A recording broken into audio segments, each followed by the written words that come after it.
traditions. It's home to one of the oldest, grandest hotels in the world, the Taj Mahal Palace. Welcome है सभी का मेरे इस छोटे से चैनल में। मनीष में आप सभी का स्वागत है दिल से। वहाँ शुरू करते हैं कुछ इंटरेस्टिंग बातें। तो आज हम जानने वाले हैं कि प्रसिद्ध होटल जो पूरे वर्ल्ड में फेमस है, ताज होटल के बारे में। ठीक है।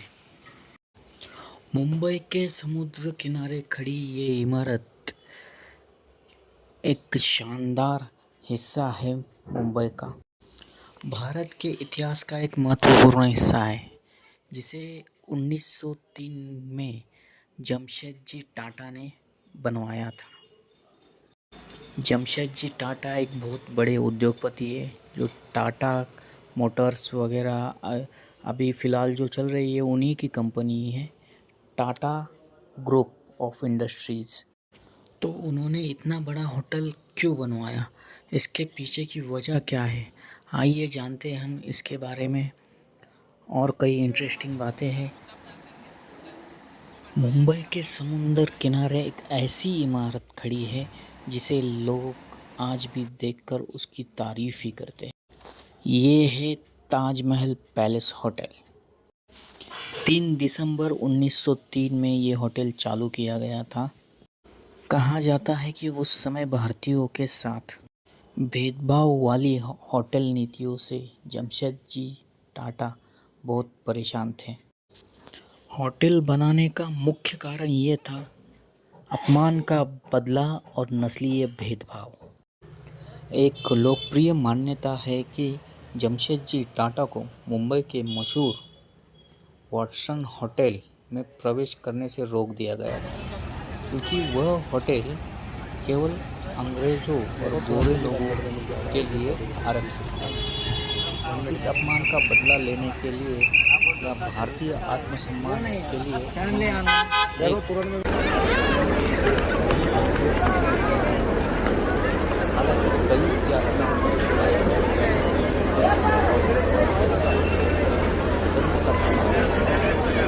असली वजह यह थी जमशेदजी टाटा अपनी मातृभूमि से उनका मानना था कि बॉम्बे जैसे ऐसा शानदार और विशेषकर होटल होना चाहिए जो विदेशी पर्यटकों को और मेहमानों को आकर्षित कर सके तथा देश में आधुनिक आतिथ्य उद्योग की नींव रखी। हॉस्पिटैलिटी, उन्होंने देश का पहला ऐसा होटल बनाया, ऐसे ही लग्जरी होटल बनाया जो बिजली, अमेरिकन पंखे, जर्मन लिफ्ट, तुर्की स्नानगृह और अंग्रेजी बटलर जैसी आधुनिक सुविधाएं से लैस था। यह 16 दिसंबर 1903 को बंद यह है मुंबई 40003। करीब 14 भाई बनने का सर्टिफिकेट यहीं से मिलता है। 1889 में टाटा ग्रुप के संस्थापक जमशेदजी टाटा ने अचानक ऐलान किया कि वे बॉम्बे में अब एक भव्य होटल बनाने जा रहे हैं, इसलिए समुंदर किनारे अपोलो बंदर क्षेत्र में ज़मीन भी खरीद ली है। जमशेद जी के इस ऐलान के बाद सब दंग रह गए। न तो उनके दोस्तों को कुछ पता था और ना ही उनके परिवार वालों को कुछ पता था कि टाटा के दिमाग में क्या चल रहा है। उस समय तक जमशेदजी टाटा देश के बड़े कपड़ा व्यापारी में शुमार हो चुके थे और स्टील बिजनेस में आने का ऐलान कर चुके थे। जमशेदजी टाटा ने जब ताज होटल बनाने का ऐलान किया तो उनके परिवार में फूट पड़ गई। टाटा की बहनें उनका विरोध करने लगी। लेखक Harish Bhatt penguin Hind pockets book से प्रकाशित अपनी किताब टाटा स्टोरीज में लिखते हैं कि जमशेदजी टाटा की एक बहन ने गुजराती में कहा, आप बेंगलोर में साइंस इंस्टीट्यूट बना रहे हैं, लोहे का कारखाना लगा रहे हैं और आप कह रहे हैं कि बतार खाना होटल खोलने जा रहे हैं। जमशेदजी टाटा के दिमाग में भव्य होटल बनाने का आइडिया यूं ही नहीं आया था, बल्कि इसके पीछे कहानी और बदले की आग थी। उन दिनों में बॉम्बे के काला घोड़ा इलाके में स्थित वाटसन होटल सबसे नामी हुआ करता था, लेकिन वहाँ सिर्फ यूरोप के लोगों को ही प्रवेश मिलता था। एक बार जमशेदजी टाटा वहाँ पहुँचे तो उन्हें यूरोपियन न होने के चलते एंट्री नहीं मिली थी। यही बात उनके दिल में बैठ गई थी। इसके अलावा उन दिनों बॉम्बे में एक भी ऐसा होटल नहीं था जो यूरोप या पश्चिमी देशों का मुकाबला कर सके। जमशेदजी टाटा अक्सर अमेरिका, यूरोप, पश्चिम देशों की यात्रा किया करते थे। वह होटल और दूसरी सुविधाओं को देखा था। 1865 में सेंटर रिव्यू में एक लेख छपा था जिसमें लिखा था कि बॉम्बे को अपने काम के अनुरूप अच्छा होटल कब मिलेगा। यह बात भी टाटा के दिल को लग गई थी। होटल बनाने के लिए जर्मनी से लिफ्ट तो अमेरिका से पंखे आए थे। जमशेदजी टाटा ताज होटल के लिए सामान खरीदने के लिए दुनिया के कोने कोने में तक गए। लंदन से बर्लिन तक बाजार खंगाल डाले। ताज होटल का ऐसा पहला होटल था जहां कमरे को ठंडा रखने के कार्बन डाइऑक्साइड बर्फ निर्माण संयंत्र लगाया गया था। होटल के लिए लिफ्ट जर्मन से मंगवाई गई थी तो पंखे अमेरिका से लाए गए थे। उन दिनों ताज होटल बनाने की लागत 26 लाख तक पहुंची थी। उस वक्त के 26 लाख यानी इस वक्त के करोड़ों रुपए। आखिरकार 1903 में जब यह होटल खोला गया तब उसका किराया एक रूम का एक दिन का किराया मात्र 6 रुपये रखा गया था।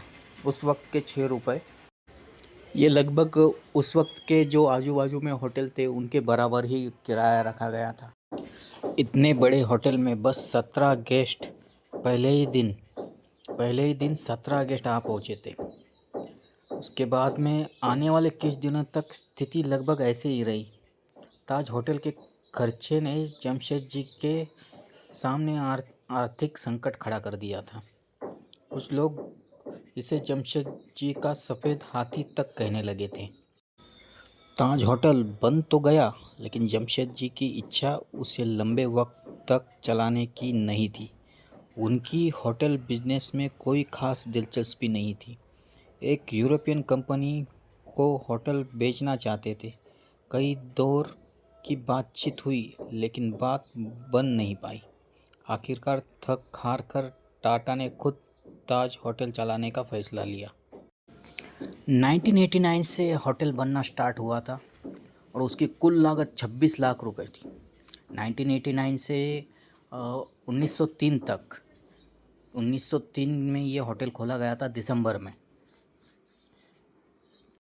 इसके बारे में कई वीडियो है, कई लेख है, बहुत अच्छी किताबों में इनका जिक्र किया गया है।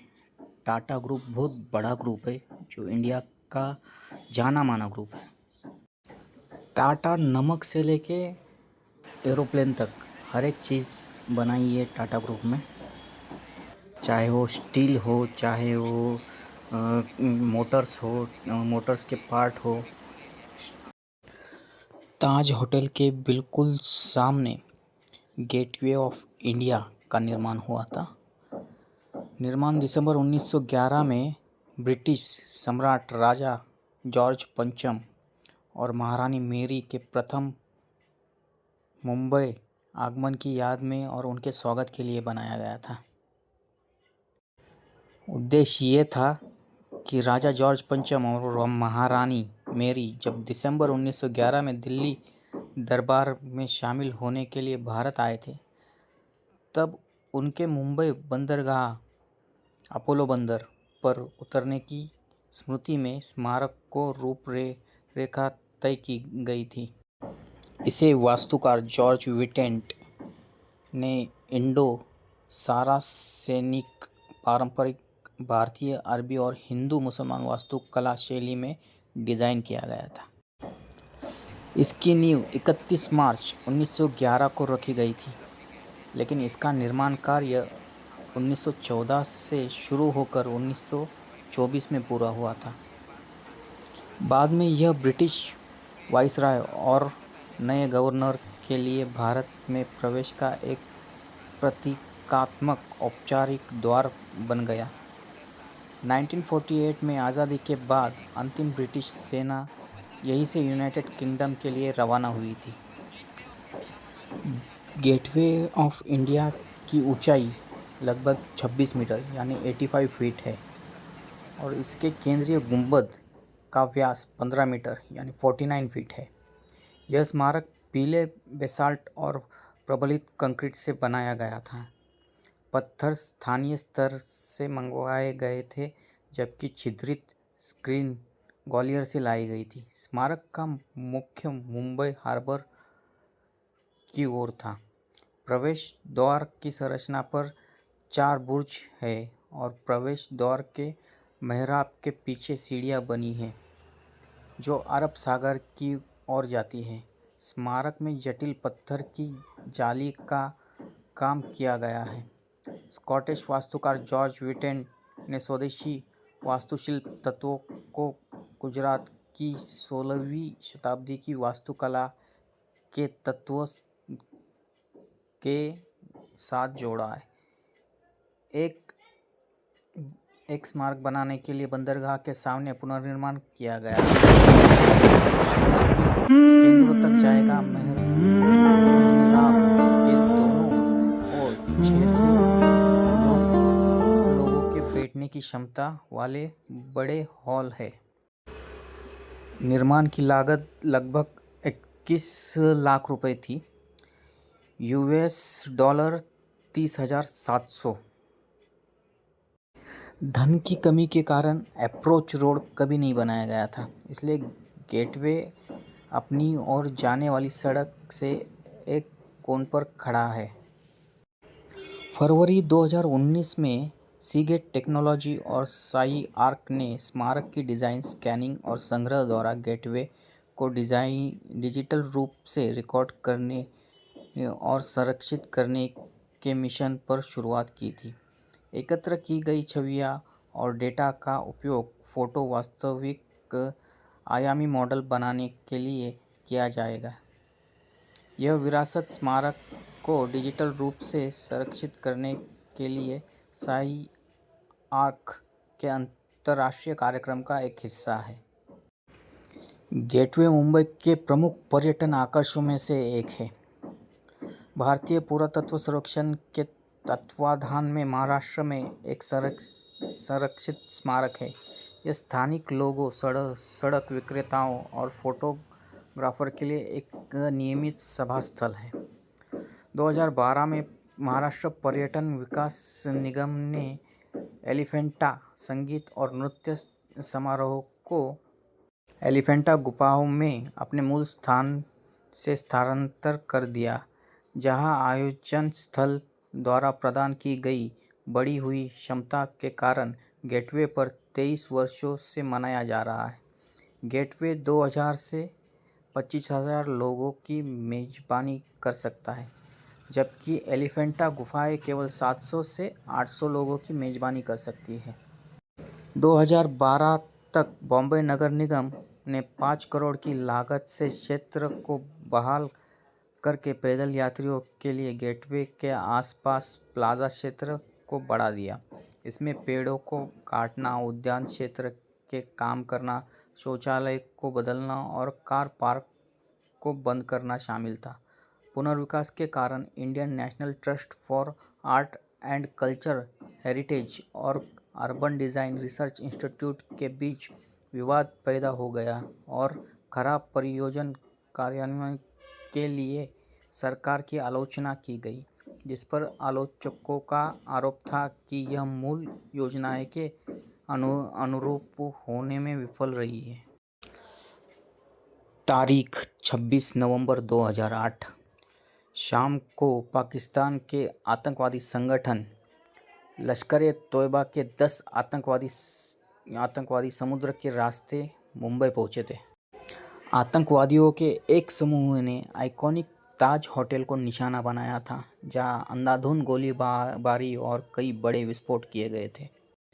यह खौफनाक मुकाबला लगभग 60 घंटे तक चला था, जिसके बाद भारतीय सुरक्षा बलों NSG कमांडोज ने आतंकवादियों को मार गिराया और होटल को सुरक्षित किया। इस भीषण हमले में ताज होटल समेत मुंबई की अन्य जगहों जैसे Chhatrapati Shivaji Maharaj terminus, Leopold cafe पर कुल मिलाकर 160 से अधिक लोग मारे गए थे और सैकड़ों घायल हुए थे। इस हमले में शामिल अजमल कसाब नामक आतंकवादी को पुलिस तुकाराम ओंबले के बहादुरी से जिंदा पकड़ लिया गया था, जिसे बाद में 21 नवंबर 2012 में फांसी दी गई थी।